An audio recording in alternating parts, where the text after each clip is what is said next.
It's going to be hard to keep your own image. I think because of the way the image is now, you could take an image of anybody, press it out there, and turn it into a piece of artwork for multimedia sales or retail sales or any type of form of marketing you want with that. There are going to need to be greater controls over copyright issues. Mm-hmm. I mean, that's going to come to the forefront. It's already happening now with music, and even to the point where now musicians are saying, look, you can't even play it on the radio. Well, that's how you think you're going to sell it. So it's got to be a happy medium somewhere. Mm-hmm. But right now, the visual image part of it hasn't been much of a problem because, again, people still have a love for the handmade or for the actual artist on the work. Again, there's got to be some kind of marriage there where it satisfies the artist and the marketer, the person who's saying, look, I want to market this to make money off of it.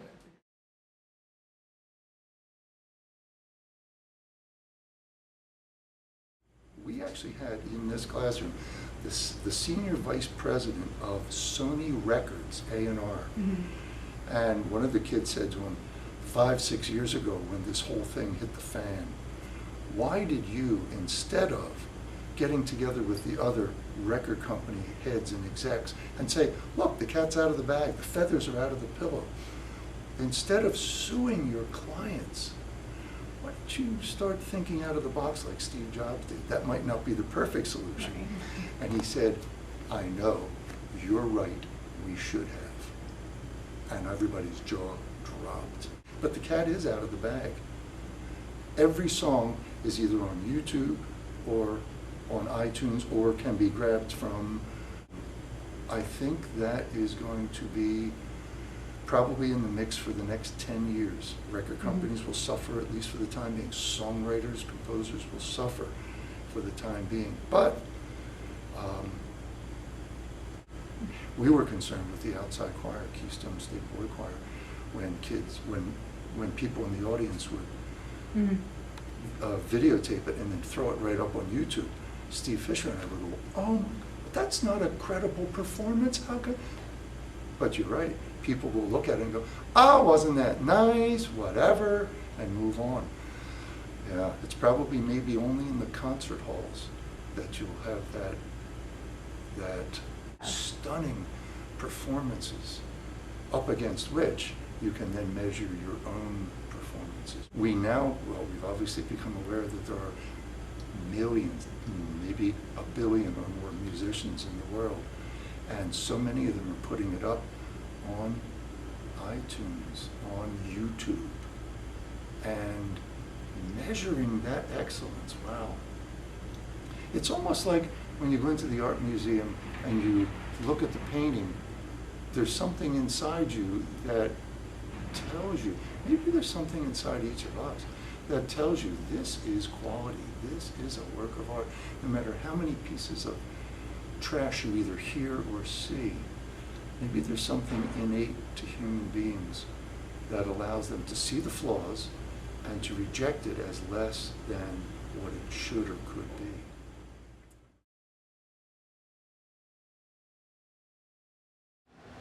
Reality is that artists are going to use it, and they should use it. And I think that, especially in a field like art making or music making, visual arts, whatever, the exchange of ideas is what feeds the passion of people that make it. And to thwart that in any way, maybe not in any way, but to really subdue that is doing a disservice to what it is, and is really stifling progress. With that said, I understand legally where things are at, because it's very easy to want to be the one that's allowed to borrow until you're the one that's being borrowed from, and then it draws things into question. And the reality of it all is that the gray area is so big that hopefully, I think, the gray area is going to continue, and somewhere through the middle gray area, artists have always thrived and continue to thrive and will continue to thrive. I think it's going to be interesting what happens with the current generation. I'm very interested in the generation that comes along that didn't have to deal with the major transition of technology as we experienced it. I think it's going to be really interesting because for years there's been a succession of generations that are teaching the next generation that says, but now you have this and it's crazy, and now you have this and it's crazy. And at this point, I really do feel like, as much as things are possibly going to progress, you know, we've come very, very far in a very short amount of time, and there still is the issue of, you know, drawing with a pencil and paper.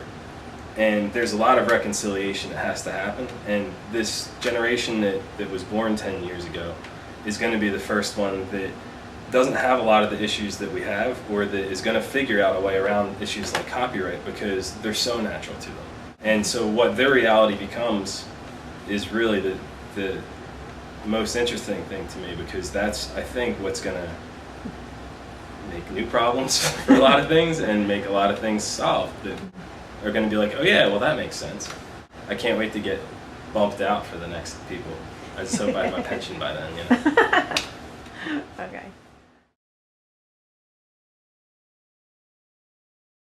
And usually the copyright for fiction is just that if you can publish it somewhere else, you just have to mention where it was published Attribute. first.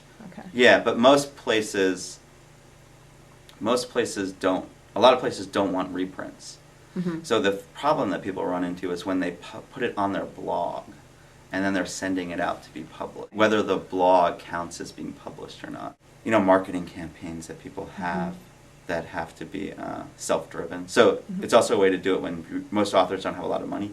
You know, so you don't have a lot of money to do like a lot of promotion and find yourself on CNN or find yourself on Oprah. So the internet is usually a good way to build that kind of fan base. And a lot of publishers kind of, almost before you publish a book, want to know if you have any kind of base that you can draw on to begin with.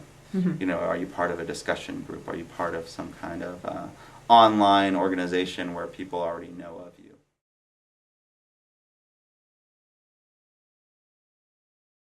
Theft and fraud is an issue. I want the world to see my photos, so I put them online. I add watermark and clearly state that I reserve all rights to them. There are even steps you can take to prevent the average computer user from copying a photo from your website, but there's no way to stop someone who knows what they're doing. There are dishonest people out there who use other people's photos to market themselves. Some just don't know better, but others are taking people's money and running. I've found my own photos this way, and most of my photographer friends have too. In a way, it's almost a rite of passage. If your photos are good enough to steal, you must be doing something right.